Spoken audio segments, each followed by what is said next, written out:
구독, 좋아요 꾹꾹.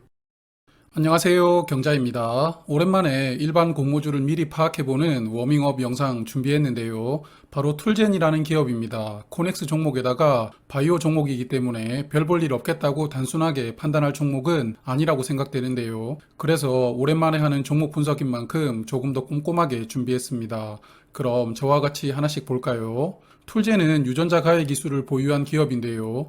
아시는 분들도 많으시겠지만 일단 유전자 가해가 무엇인지를 알아야 이 기업을 이해할 수 있습니다. 그래서 유전자 가해를 먼저 간단하게 설명을 드리자면 유전자 가해는 말 그대로 유전자를 자를 수 있는 기술입니다. 유전자를 교정할 수 있는 기술인데요. 특정 부위를 잘라내는 것을 기본으로 하여 잘라낸 곳에 다른 유전자를 붙여서 변형을 일으키는 모든 교정 기술을 의미하고 있다고 합니다. 이 유전자 가위는 현재 3세대까지 개발이 되었는데요. 3세대 유전자 가위를 크리스퍼 캐스9이라고 부릅니다. 의미에 대해서는 조금 후에 알아보고요. 이 가위를 가장 먼저 만든 사람은 화면 보시는 두 교수님인데요.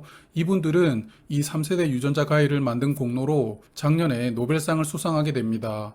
그러면서 유전자 가위가 조금 더 많은 사람들에게 알려지게 되었는데요. 우리 몸에서 발병하는 대부분의 병은 유전자가 변이되어 생긴다고 합니다. 대표적으로 암이라는 병도 우리 몸의 정상세포가 변형되면서 그 변형된 세포가 자꾸 분열되고 많아지게 되면서 결국 장기를 손상시키는 병인데요. 그래서 유전자의 교정 기술은 이 변이된 세포의 유전자를 다시 정상으로 되돌리는 의료기술입니다. 변이된 세포를 없애는 것이 아니고 말 그대로 다시 정상으로 돌아오게 만드는 것인데요. 그리고 이 3세대 가위 크리스퍼 캐스9은 크리스퍼라고 불리우는 RNA와 캐스9이라는 단백질로 구성되어 있는데요. 이 RNA가 변이된 세포에게 안내해주는 역할을 하고요. 그 세포에 도달하게 되면 캐스9이라는 단백질이 문제가 생긴 유전자 일부를 정확하게 잘라내는 가위 역할을 하게 됩니다. 그리고 원하는 부위가 잘라지게 되면 크리스퍼와 캐스9은 자연스럽게 소멸되고요. 잘라진 부분은 세포의 재생 능력으로 복구되는 것을 기다릴 수도 있고 아니면 다른 DNA를 삽입하면서 변형시키는 것도 가능하게 됩니다. 이 3세대 유전자 가위인 크리스퍼 캐스9이 노벨상을 받을 수 있었던 이유는 이처럼 상당히 빠르고 원하는 부위를 어느 정도는 정확하게 교정할 수 있게 만들어 주었기 때문인데요. 그래서 유전자를 교정한다는 것은 이전에도 많은 사람들이 꿈꾸는 치료 방법이었습니다. 현재 치료 수준은 문제가 되는 세포를 제거하고 또 분열을 막아주는 역할을 할 수 있지만 결국에는 세포의 근본적인 문제를 치료하는 것이 아니라 제거하고 억제하는 수준이므로 결국은 또 다른 곳에서 변이가 일어나면서 완치가 되지 않는 환자들도 많이 생기게 됩니다. 하지만 유전자 치료는 어떤 병이든 유전자의 변이를 다시 정상으로 교정하게 만들어주므로 억제하는 것이 아닌 진정한 원상복구의 개념인 치료를 하는 방법이 되는 것입니다. 이렇게 의료의 패러다임을 바꾸는 혁명을 이 3세대 유전자 가위인 크리스퍼 캐스9이 발명되면서 더욱 가시권으로 들어오게 된 것입니다. 그리고 지금까지 사람의 치료제 관련해서만 말씀을 드렸지만 이렇게 유전자를 교정하는 기술은 병충해를 잘 견디고 영양소를 많이 포함하는 종자를 개량할 수도 있고요. 또한 사람과 같은 장기를 지닌 동물을 만들어낼 수도 있습니다. 그래서 인류가 처한 여러 가지 문제점을 개선시킬 수 있지만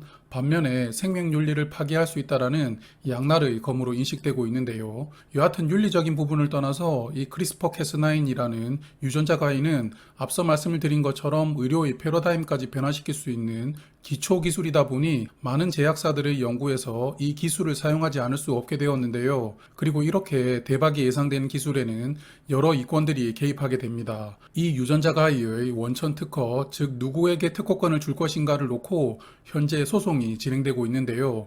이 소송의 향방으로 향후 툴젠이 국내 탑티어 제약사가 될 것인지 아니면 상장 폐지가 될 것인지를 가르는 중요한 소송이기 때문에 조금 자세하게 말씀드릴게요. 조금 전에 3세대 유전자 가위를 발명한 사람은 두 교수님이라고 말씀을 드렸죠. 그분들은 UC 버클리 대학교를 비롯해서 대학교 연합인 CVC 그룹에 소속되어 있습니다. 그리고 2012년 봄에 이 기술을 개발하고 먼저 특허를 신청하게 되는데요. 그런데 문제가 있는데 진핵세포라고 실제 사람 등의 동물을 구성하는 세포에서 작동하는지를 입증하지 못한 채로 특허를 신청한 것입니다. 그리고 같은 해 10월에 툴젠이 진핵세포에서도 작동하는 것을 입증하고 가지고 특허를 신청하고요. 두 달 뒤 12월에는 브로드 연구소라는 기관에서도 특허를 신청합니다.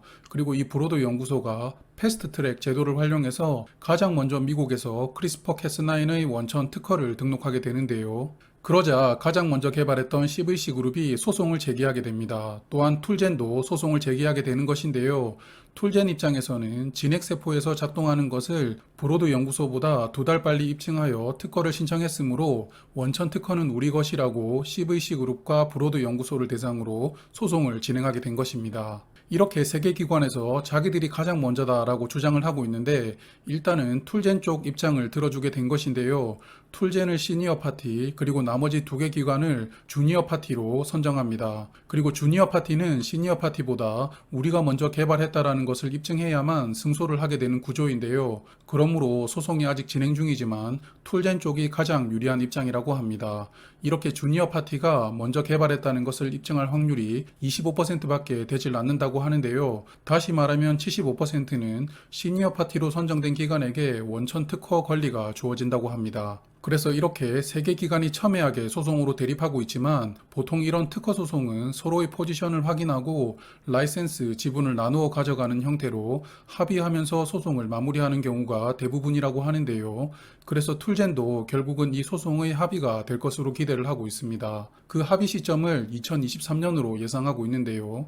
그래서 라이센스 수익을 CVC 그룹과 브로드 연구소로부터 일정 부분 배분받는 것을 예상하고 있습니다. 이 두 연구소로부터 받는 돈이 660억 원이므로 큰 돈은 아니지만 여하튼 원천 특허의 지분이라도 보유해야 향후에도 이 유전자 가위를 사용하는 기관들에게 라이센스 수익을 배분받을 수 있으므로 툴젠의 미래가 달린 정말 중요한 소송이라고 볼 수 있겠습니다. 그리고 툴젠은 미국에서는 소송을 하고 있지만 이외 한국을 포함해서 다른 나라에서도 차근차근 특허를 출원하고 등록하고 있는 상황인데요. 다만 미국에서 특허를 등록받지 못하면 다른 나라들에게도 파급 효과는 크기 때문에 미국에서의 소송에 그만큼 전력을 다하고 있다고 보입니다. 그래서 소송이 원하는 방향으로 잘 마무리된다면 한국의 수많은 바이오 기업 중에서 유일하게 원천 특허, 즉 파생된 기술이 아닌 핵심이 되는 기초 기술을 보유한 바이오 기업이 될 수 있는 것인데요. 그럼 지금까지 이야기만 들으면 소송만 잘 마무리되면 툴젠의 미래는 탄탄대로가 될 것이다 라고 생각될 수 있겠지만 아쉬운 점이 있죠. 툴젠이 원천 기술을 보유한 기업은 맞는데 문제는 이 원천 기술을 응용해서 개발하고 있는 파이프라인의 연구 속도가 상당히 느립니다. 치료제 쪽으로는 고형암, 희귀질환, 그리고 항반변성 세 가지 파이프라인을 개발하고 있는데요. 단 하나도 임상 1상에 진입한 파이프라인이 없습니다. 보통 상장을 진행하는 바이오 종목들이 보유한 파이프라인 중 하나는 임상 2상 정도를 진행하면서 코스닥 상장을 추진하게 되는데요. 툴젠은 치료제 파이프라인 중에서는 아직 구체화된 게 없는 상태로 코스닥 상장을 하게 됩니다. 그래도 사람의 치료제 쪽에서는 속도가 더디지만 종자를 개량하는 사업은 어느 정도는 구체화가 되어 가고 있는데요. 특히 콩은 내년에는 상업화가 가능할 정도로 개발이 진행되는 상황입니다. 하지만 우리가 기대하는 것은 이러한 종자를 개량하는 사업보다는 유전자의 교정 기술을 기반으로 치료의 패러다임을 변형시키는 치료약을 기대하고 있으니까 눈높이에 미달되는 것은 어쩔 수가 없습니다. 그럼 툴젠의 사업에 대해서는 어느 정도 소개를 드렸으니까요. 재무 현황 체크를 해볼게요. 툴젠의 재무 상태는 좋은 편입니다. 금년도에 전년 대비 재무 상태가 약간 악화는 되었지만 그래도 우량한 수준으로 잘 관리되고 있습니다. 그리고 툴젠은 벌써 유전자 기술을 17개 기업에게 기술 이전 계약을 체결했다라고 강조를 하고 있는데요. 하지만 금년 3분기 누계 매출은 14억 원입니다. 그러므로 제대로 된 기술 이전 매출이 발생되고 있지는 않은데요. 아마도 기술 이전을 받은 기업들도 어느 정도는 연구가 구체화되어야만 툴젠에게도 제대로 된 수수료가 지급된다고 보입니다. 그래서 올해를 포함해서 지속 적자 상태는 유지될 것 같습니다. 툴젠은 이번 상장으로 최소 960억 원의 자금을 확보하는데요. 바이오 종목이므로 연구개발과 운영자금 그리고 연구소를 신설하는 비용으로 대부분 사용합니다. 하지만 조금 특이한 부분은 지급수수료로 206억 원을 사용할 계획인데요. 지급수수료는 특허를 등록하는 데 따른 비용과 소송 비용을 의미합니다. 벌써 미국 소송을 진행하면서 툴젠은 약 58억 원의 자금을 사용했는데요. 보니까 미국의 로펌을 선임하고 삼성전자 법무담당 출신 변호사를 선임해서 소송을 본격적으로 진행하고 있습니다. 그러므로 매출이 거의 없는 상태에서 이러한 거액의 소송 비용까지 지불하면서 소송을 해야 되는 툴젠의 입장도 이해는 되지만 소송 비용이 많기는 합니다. 그리고 소송 관련해서는 앞으로 더 많은 비용 지출을 예상하고 있는데요. 그래서 소송과 특허를 등록하고 유지하는 비용으로 206억 원을 사용하겠다라고 공모자금 사용 출처를 기재를 해두었습니다. 그럼 청약 정보 보겠습니다. 다음 주 목요일과 금요일에 청약하고요. 환불일은 12월 7일 화요일이 됩니다. 모집하는 주식 수는 100만 주인데요. 전량 신주로 모집하고요. 희망상당 공모가 기준 모집 금액은 1,200억 원이 됩니다. 그리고 공모가 기준 시가총액은 9,410억 원이 되는데요. 대형급 코스닥 종목입니다. 100만 주 중 일반 투자자에게는 25만 주를 배정하고요. 우리 사주 조합에게도 4만 주를 배정했던데요. 툴젠 역시 벤처 바이오 기업이므로 직원 수는 많지 않습니다. 작년 말 기준으로 58명이라고 나오는데요. 그래서 4만 주를 직원 수에 나누어 보면 1인당 약 690주, 증거금으로는 8,300만 원이 필요합니다. 우리 사주 물량이 미달이 나오지 않는다면 직원들은 자기 회사를 어떻게 생각하는지를 알 수 있다고 보입니다. 주관사는 한국투자증권 단독인데요. 온라인 청약 한도는 4천주이고요. 4천주 기준 청약 증거금은 2억 4천만 원이 필요합니다. 그리고 한국투자증권은 청약 수수료가 2천 원이 있습니다. 그리고 상장일 유통 물량은 코넥스 종목답게 많습니다. 그런데 툴제는 다른 코넥스 종목보다도 더 많은데요. 보통은 상장일 유통 물량 비중이 60% 이상은 잘 없는데 툴제는 64%가 유통되게 됩니다. 그리고 기존 주주 물량 비중이 51.8%로 공모주주 대비 약 5배가 많은 상황이고요. 그리고 상장일에 스톡옵션 미행사 물량도 추가될 수 있는데요. 행사 기간이 도래한 물량이 약 16만 주 정도 됩니다만 다만 이 물량의 대부분은 행사 가격이 9만 3천 원 그리고 14만 6천 원이더라고요. 지금까지 제가 봐왔던 스톡옵션 행사 가격 중 공모가보다 더 높은 스톡옵션을 본 적이 없었던 것 같은데요. 그래서 행사 가격으로 미루어 볼 때 스톡옵션이 상장일부터 행사되면서 유통 물량으로 나오지는 않을 것 같습니다. 그러므로 상장일에 추가되는 물량은 거의 없다고 봐도 무방할 것 같습니다. 그럼 공모가 선정 볼까요? 일단 PER로 공모가를 선정하다 보니 국내 제약사 6곳을 선정했는데요. 툴젠과 사업 유사성은 많이 떨어져 보입니다. 이 부분은 조금 후에 다시 말씀드리고요. 여하튼 6개 기업의 최근 4분기 실적 기준 PER은 30.6이었습니다. 그리고 앞서 보신 것처럼 툴제는 현재 적자 기업이므로 향후 실적을 추정해서 공모가 선정에 반영하는데요. 툴제는 2023년부터는 흑자 전환이 가능하다고 이야기를 하고 있고요. 추정 실적을 세부적으로 들여다보면 2023년도에 특허 소송이 종료되면서 본격적으로 라이센스 수입이 발생되고 또한 현재 연구 중인 치료제 파이프라인도 일부는 기술 이전 계약을 체결할 수 있다고 전망합니다. 그리고 종자가 개량된 식품도 2023년부터는 본격적으로 판매를 시작하는 것을 추정했는데요. 그래서 공모가 선정에는 24년 추정 이익 880억 원을 반영하고요. 연 할인율 약 21%를 부여합니다. 그리고 유사 기업의 PER 30.6을 적용해서 주당 평가 가액으로는 약 16만 7천 원을 도출하는데요. 그리고 이 주당 평가 가액에 할인율로 20.3%를 부여하면서 12만 원을 희망상당 공모가로 책정합니다. 하지만 앞서 말씀드린 것처럼 유사 기업으로 선정된 국내 제약사들은 툴젠과는 사업 연관성이 거의 없다고 봐야 되는데요.